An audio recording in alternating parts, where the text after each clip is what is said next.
Welcome to Joy News Prime with me, Samuel Kojo Brace. Over the next 60 minutes, he has prostate cancer, diabetes, and high blood pressure. In this bulletin, we share the story of 77-year-old retiree Peter Kojo, who fears including individual bonds in a debt exchange program may kill him. So the only thing I have decided to do was to go to the bank on the 23rd, to go to the bank there. If they say the money is not there, I'm going to stay there. I'm going to stay there until they carry me wherever they want to carry me. We have the latest from government's initial talks with individual bond holders. At 8 p.m., Beverly will...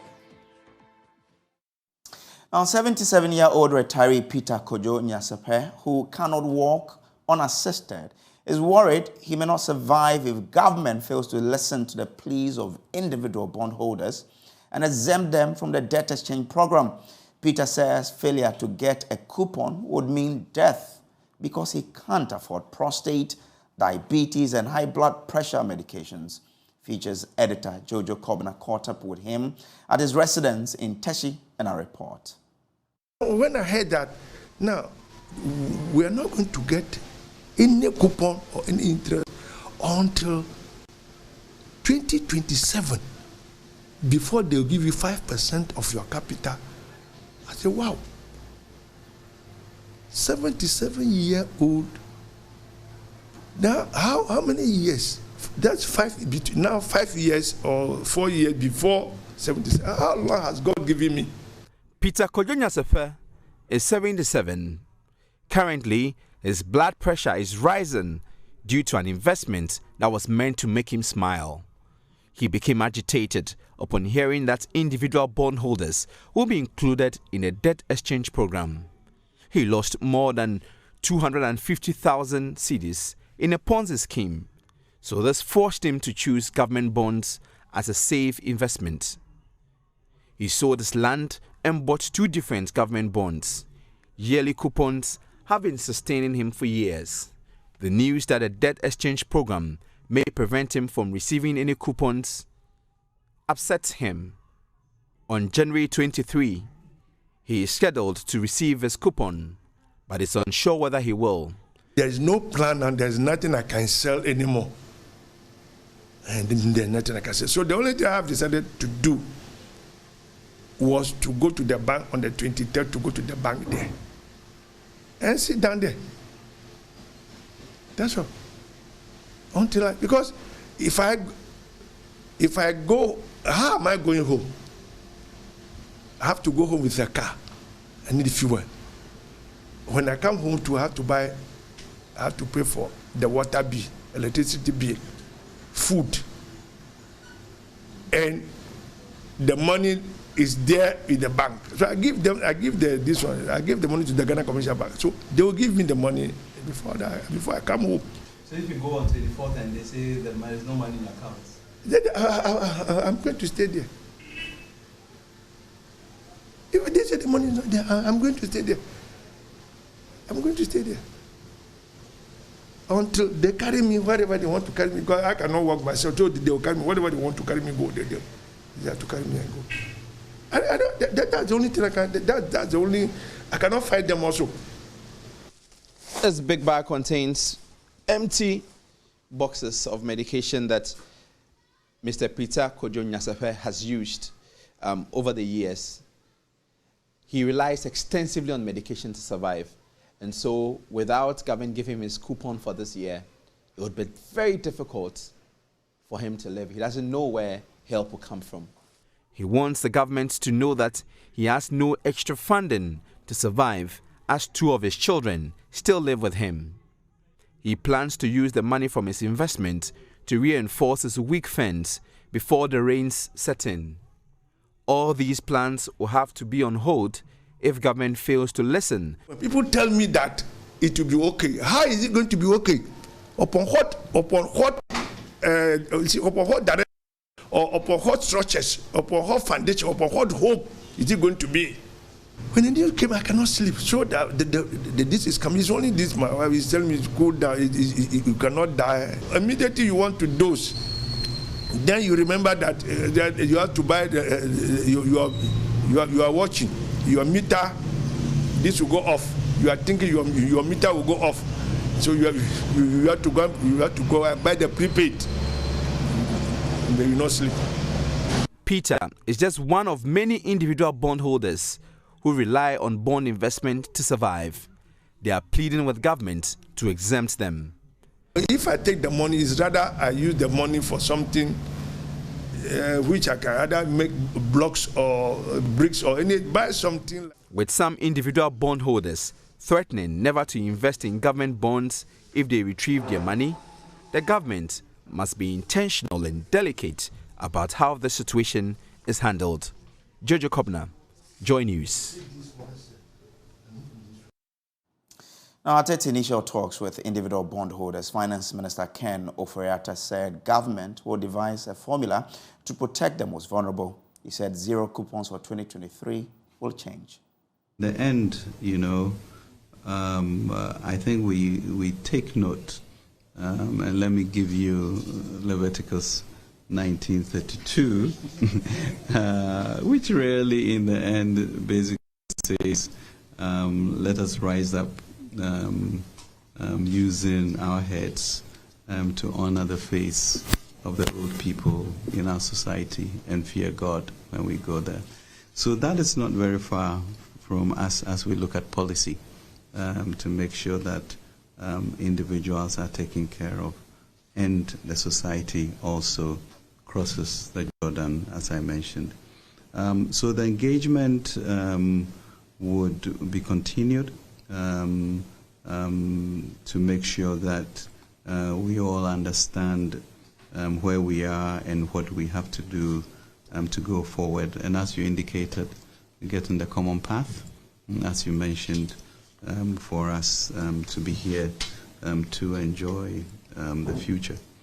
You indicated that I asked for the technical committee to be set up, and we do await your two members that you sent to us, and we should have the first meeting tomorrow. So it is of urgency. It's important.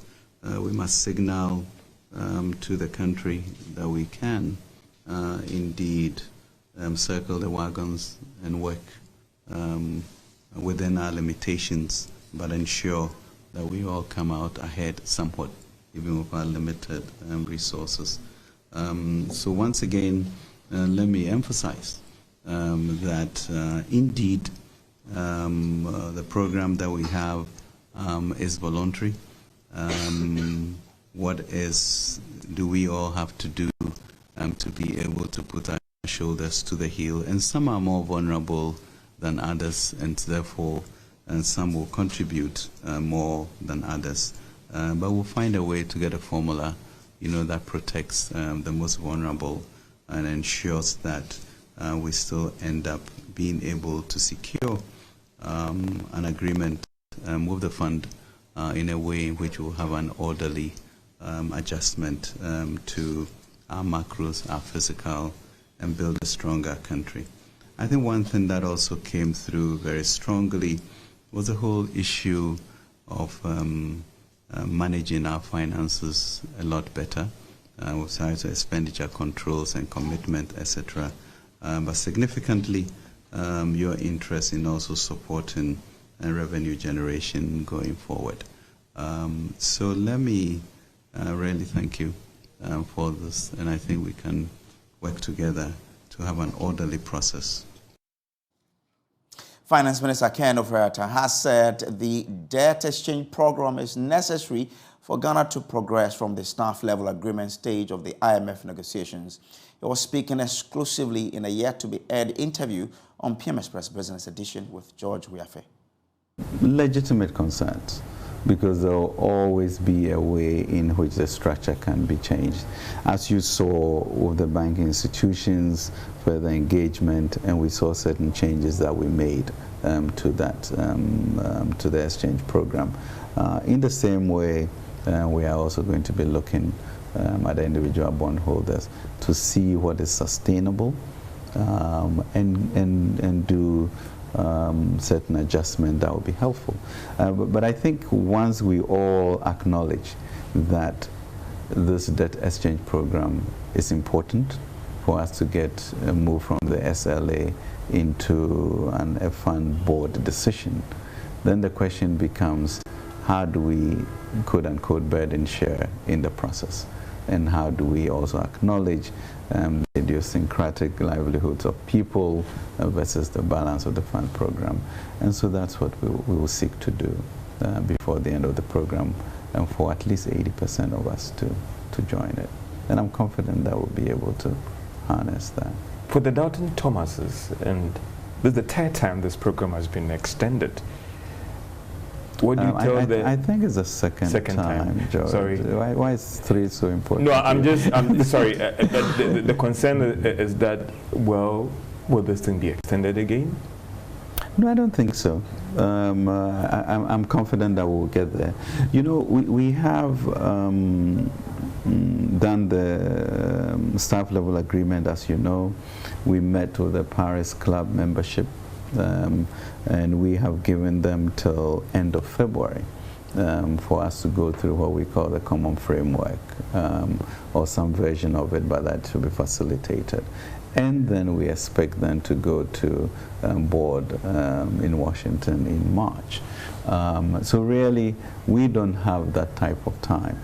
Because as you know, George, usually in the first quarter is when we would have gone to the international capital markets for our usual Eurobond issuance.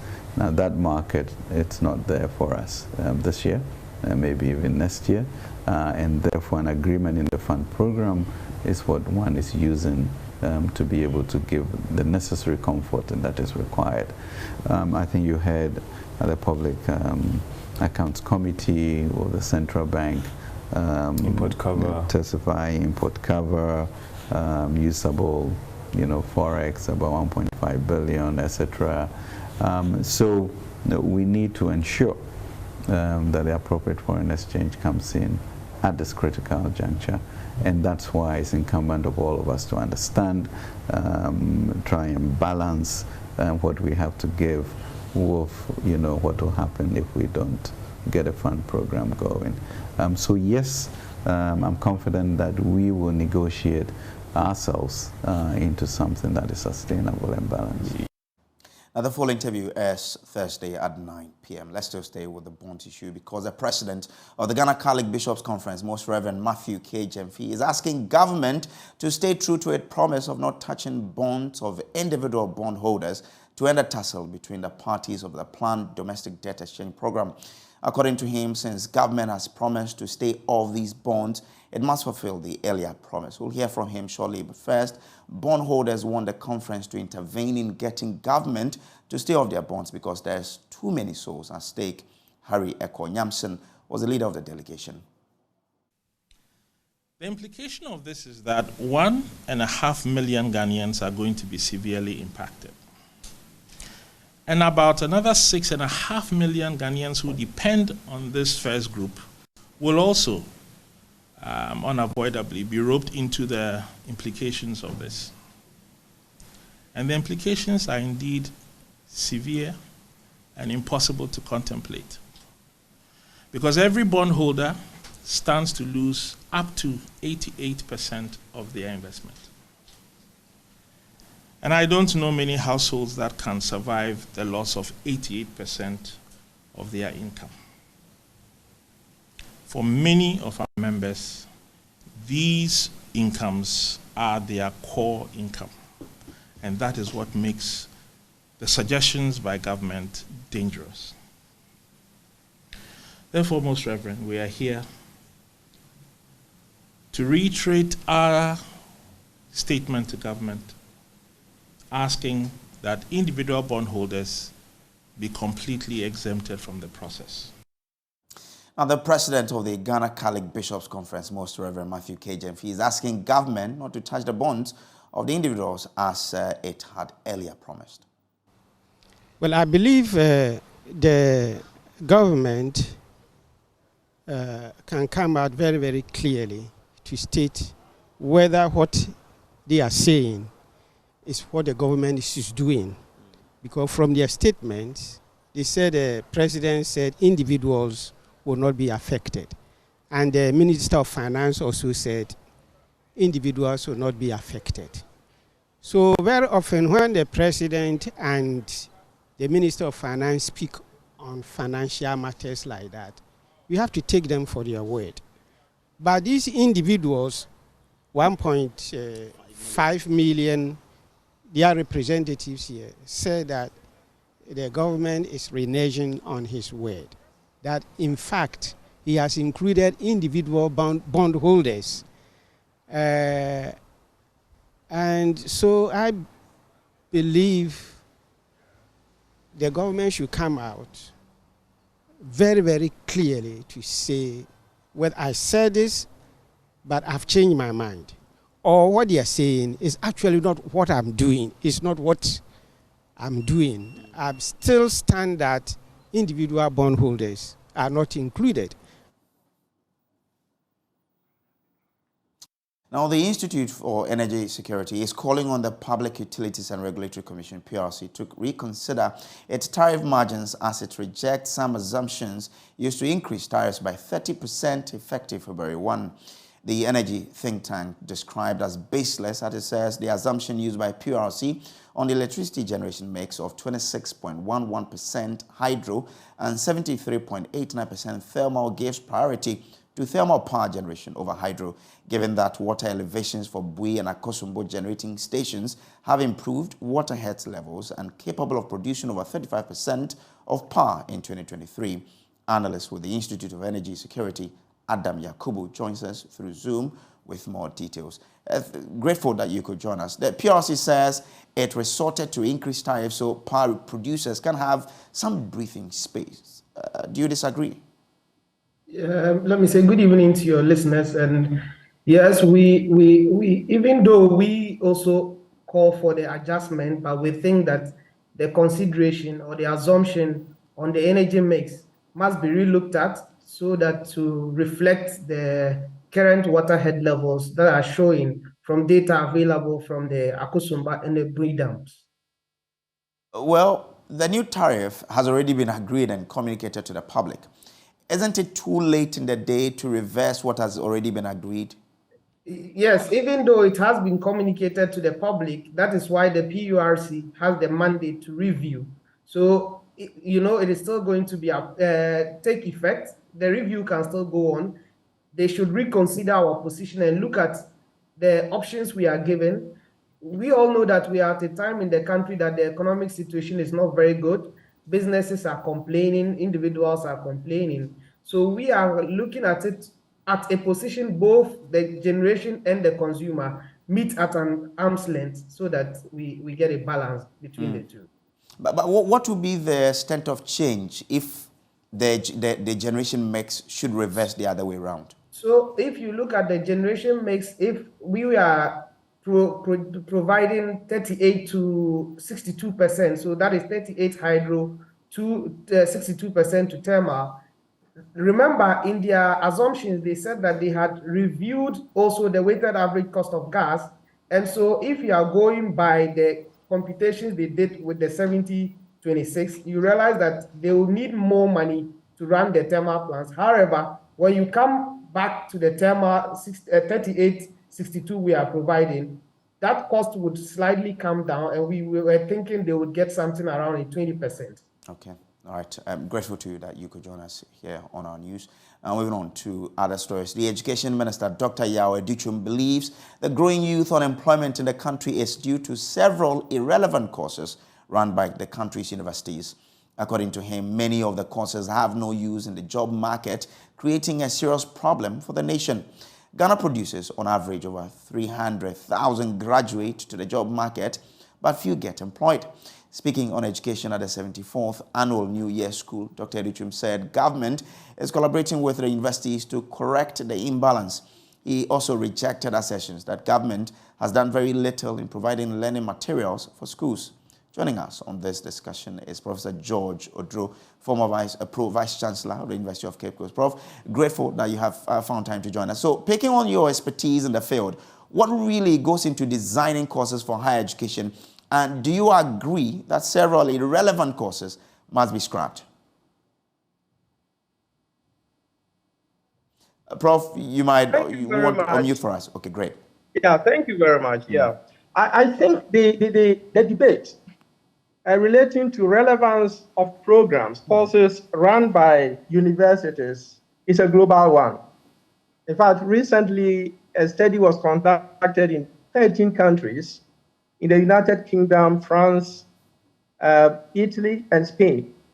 And it came out that employers are worried about skills that are relevant to their employees. So the big question comes as to whether universities are running programs that meet the need of the society. So that's a very big question. So the debate is not limited to Ghana. Okay. But the big question that we need to ask ourselves is it a challenge with the programs that are run or how the programs are run? Because every program, course in the university run has a need. It serves a need of the society, a need of the society. And so before we can say that one question, we can say that one program is not relevant and therefore must be scrapped, we must have conducted a study to assess the relevance of that program. So my question is, has there been any study conducted on the programs that are run by universities for us to determine which of them are relevant and which are not relevant? For me, as to whether what the minister is saying is right or not can be answered only when I get information about the basis of the decision that is being taken.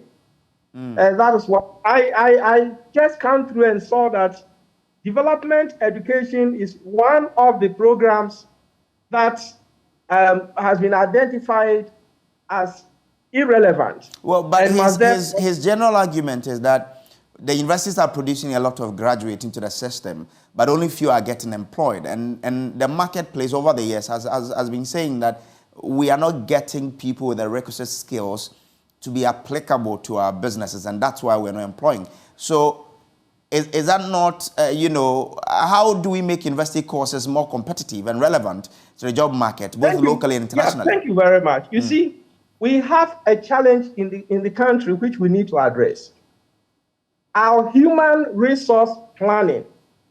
To what extent is university education linked to our national development plan? For us to know that in 5 years' time, we will need so many engineers, we will need so many accountants in the country. That is the defect that we have. We have not made planning the center of the educational programs that we run. For instance, let me make reference to business education. If you go to our technical universities that are supposed to be technical oriented and therefore make technical programs prominent, business programs tend to outnumber the other programs that are run. But the number of business students that come out, especially marketing students, how many of them are employed into our system? Does that mean that marketing is not relevant to our economy? No. So the fundamental thing we need to consider, stakeholders need to consider is, how do we plan our human resources so that universities will be informed about where the emphasis should be when it comes to enrolling students?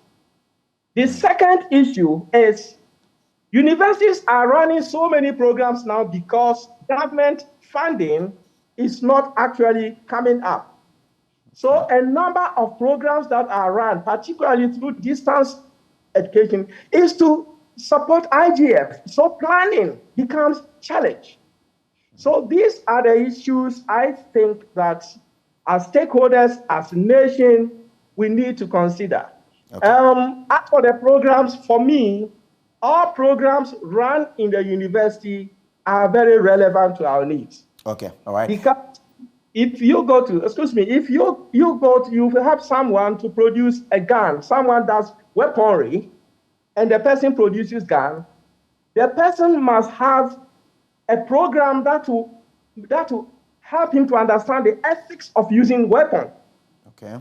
You all right. know, Okay. and these are very necessary. So we need a risk evidence-based to determine which programs are relevant and which are not. Okay, grateful, Professor George K. Teodoro. He is a former Pro-Vice Chancellor of the University of Cape Coast. Now, the 8 girls who were dismissed from the Chiana Senior High School in the Upper East region for making derogatory comment about the president in a video have been called back to school. Management of the Ghana Education Service has directed the school administration to call back the girls following the intervention of the president last week. The father of one of the girls has confirmed to Joy News that her daughter is reporting back to school after the school administration called to inform him that she was allowed to come back to school. Albert Sorry has been engaging them and joins us through Zoom with update. Albert, so what have you gathered? What have they been telling you so far? Yes, so what is happening is that at least 4 of the girls have reported to school this evening. The rest of them are expected to follow. So we do not know if they will go tonight or they will go later tomorrow. They have not officially written to the parents of the girls. What happened is that the school's administration called their parents and guardians on the phone and told them that they could allow the girls to come back to school. So the parents do not know for now if there are any further directives in terms of what is going to happen to the girls when they get to school. But checks I have made with people in the Ghana Education Service in the region indicate that there is likely not to be any further punishment. That is one, because the girls were already suspended from school before the decision to dismiss them took place. But even if they will be punished, most likely it will be such that they will learn from it, and it will be a punishment that will be to the benefit of the school. So it will be work that will benefit the entire school, or work that other students will benefit from. There is also likely to be counseling for them. One of the things that the school's administration did was that they told the parents to caution them very well before they return to school, which the parents I spoke to, including a senior brother to one of the girls, told me is that they have spoken to them and they are hoping that they will turn a new leaf when they get to the school. So this is what we know at the moment. All right. Albert, grateful. Albert Sorry is our regional correspondent in that part of the country. Now, still to come here, the National Democratic Congress, NDC, says it has been compelled by the devaluation of the Ghana cedi to increase its presidential filing fee from 300,000 to 500,000 Ghana cedis. Parliamentary candidate filing fees has also increased from 25,000 in 2019 to 40,000 Ghana cedis.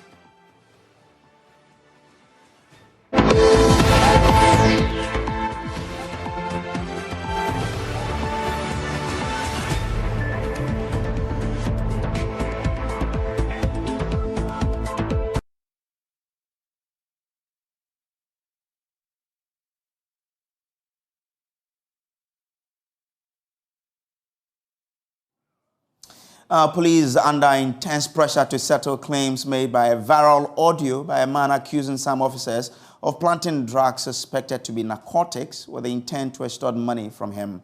The person in the audio said the policemen asked to search his vehicle and claimed they found the drugs in it.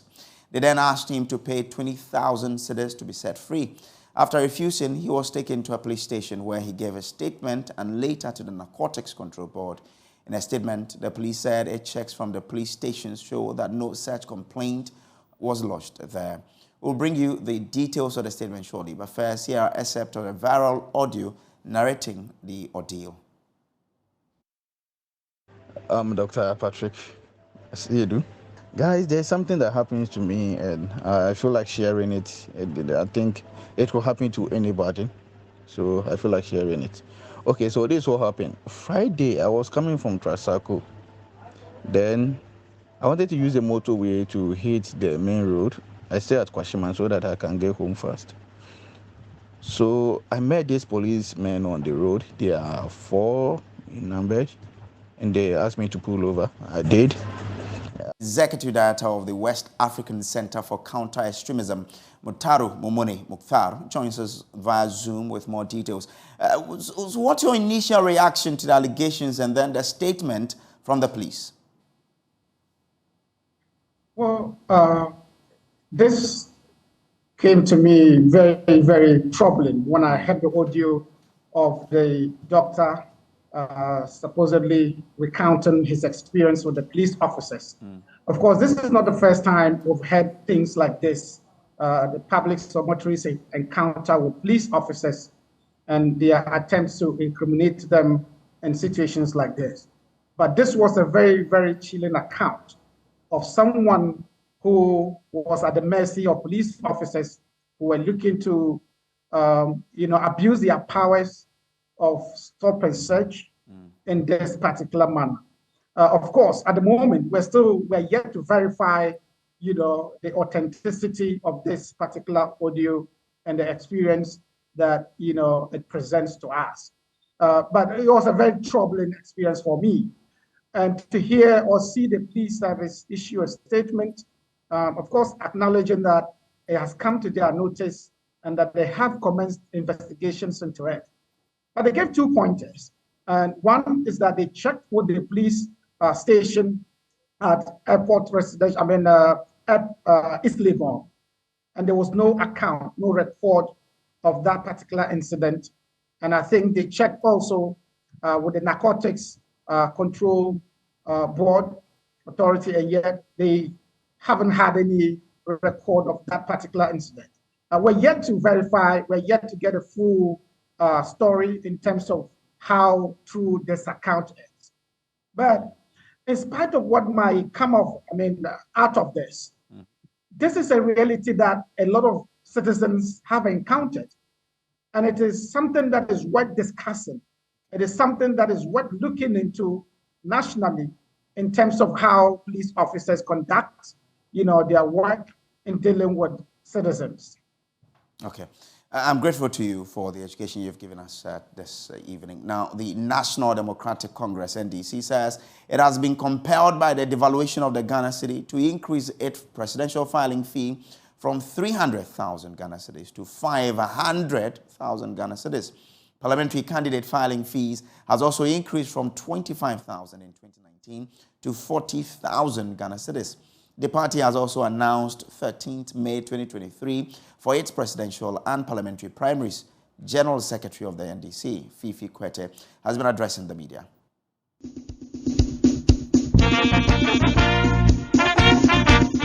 The National Democratic Congress has started what looks like an early bid ahead of other political parties to elect presidential and parliamentary candidates in readiness for the 2024 general elections. According to the General Secretary of the party, Fifi Kwete, the party is expected to go to the polls on Saturday, 13th May 2023 for the presidential and parliamentary primary. The election of the presidential candidate shall be held on Saturday, the 13th of May, 2023.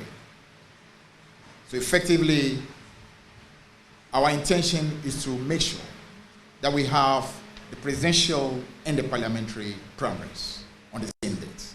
The opening of nominations will be between the 22nd February 2023 to the 24th of February 2023. Submission of forms and filing of nomination will be between 20th of March 2023 to the 22nd of March 2023. Vetting will be between 27th of March to 29th of March 2023. Appeal is going to be allowed between the period of 30th of March to 6th of April candidates. The party has also announced an almost 50% increment in filing fees from what was charged 4 years ago. The NDC explained the increment should be blamed on the current economic challenges and the devaluation of the cedi. The aspirants for the presidential primaries will be made to pick their nomination form at the office of the General Secretary, and a non-refundable fee of 30,000 Ghana cedis will be paid by bankers' drafts. Now, once these forms are picked, when it is time for these forms to be returned, what we expect is that an evidence of the payment of a non-refundable filing fee of 500,000 cedis will be made. Given what has happened to this economy, given the complete devastation that's happening not just to our city because of the abysmal performance of the government that we have today. 300,000 in 2018-19 compared to 500,000 today. You will say in truth that this 500,000 is actually worth less than the 300,000 that we made our candidates to pay 4 years ago. Addressing the issue of the endorsement of candidates by party executives, Chairperson of the NDC, Johnson Asiedu Nketia, warned that the party will not hesitate in applying sanctions to all executives who declare support for particular candidates during the campaigning period. We don't have anything called Greater Accra Caucus of Constituency Chairman. It doesn't exist as a structure anywhere in our constitution. The same way, caucus of this, caucus of that, caucus of that. Take the party constitution. These are not structures. The guidelines is talking about the structure of the party at whatever level. So if individual chairmen come together to do anything, they are not committing any structure of the party to anything. I hope that is very, very clear. A constituency A, we are saying that the constituency executives at ABC are saying that we are supporting this candidate, we will not allow any other person to come. Then that immediately the announcement comes, the person who makes that announcement will be called to come and answer questions. All things being equal, the National Democratic Congress is expected to outdo its presidential and parliamentary candidates by the end of May this year, as it laces its boots to win political power in 2024. James Kwesi Aveji's report for Joy News. Trade and Industry Minister Dr. Kojo Gabra says he is yet to decide whether to contest the NDC flag bearership race. Dr. Spio Gabra contested then President Atta Mills in 2006 and lost. Speaking in a yet-to-air interview on PM Personality Profile, Dr. Spio Gabra indicated he will not hesitate to support candidate Mahama if he decides not to contest. Some people believe I can be a good president, yes. Okay, so would you put yourself up for the contest? The jury is out. The jury is out. Well, now, I think now we have a lot of wonderful people already putting themselves up, but the party has not really invited any contestants to show their faces. But we know from what is happening and the photographs that are showed that our former president Mahama will likely be a candidate. We also hear that Dr. Kwabena will likely be a candidate. I've seen billboards of my friend Kojo also hoping to be a candidate. So we'll watch out for them. Would you but my be attitude, a candidate? No, my view is that whereas in the past I may have listened to my advice and the advice of another smaller group of people to put myself forward, I'd rather ask for more rigorous analysis to see, because there's no point in running if you're not going to win. And if there's a better person than you who can do the job better than you, why not? So would you throw your weight behind candidate Mahama, for instance? That's a possibility. I've why heard not? a lot of your people, NDC members, who say he's the best candidate to lead you in that election. He's certainly one of the best at this time, but we need a discussion and debate as to what has led to the losses where he loses by 2, 3, 4%. Okay. So that conversation is an internal conversation. The full interview airs this Friday, 9 p.m. on a Joy News channel. Do make a date.